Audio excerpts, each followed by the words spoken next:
இந்த அல்லி வகை பார்த்தீங்கன்னா, பிக்மி வாட்டர் லில்லி அப்படின்னு சொல்லுவாங்க. அதாவது பிக்மினா ரொம்ப சின்னதா வளரக்கூடியது. இந்த அல்லிக்கு பூ பார்த்தீங்கன்னா, ரொம்ப சின்னதா இந்த மாரி சைஸ்ல தான் வரும்.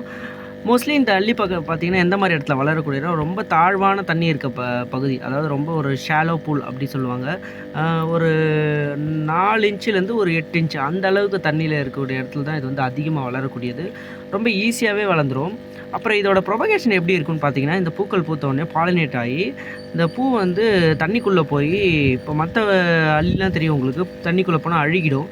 ஆனா இந்த பூக்கள் மட்டும் தண்ணிக்குள்ள போச்சுன்னா, ஒரு காய் மாதிரி ஃபார்ம் பண்ணி, அது ஒரு 1 மந்த் டூ 1 1/2 மந்த்ல வெடிக்கும்.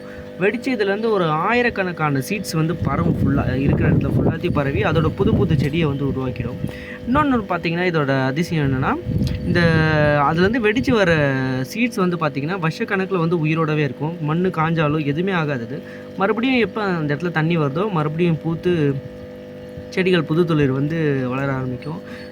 ரொம்ப ஈஸியாவே வளர்க்கக்கூடியலாம். மோஸ்ட்லி இது வந்து பிக்மி வந்து பார்த்திங்கன்னா, நேச்சரில் அதிகமாக பார்க்கலாம் நம்ப. ஆனா கவனிச்சு பார்த்தா தெரியும். சின்ன சின்ன பூக்கள் வெள்ளை கலரில் இருக்கும். எட்ஜில் மட்டும் பார்த்திங்கன்னா, ப்ளூ கலரில் வரும். ரொம்ப ஈஸியாவே வளரக்கூடிய பிளான்ட் தான்.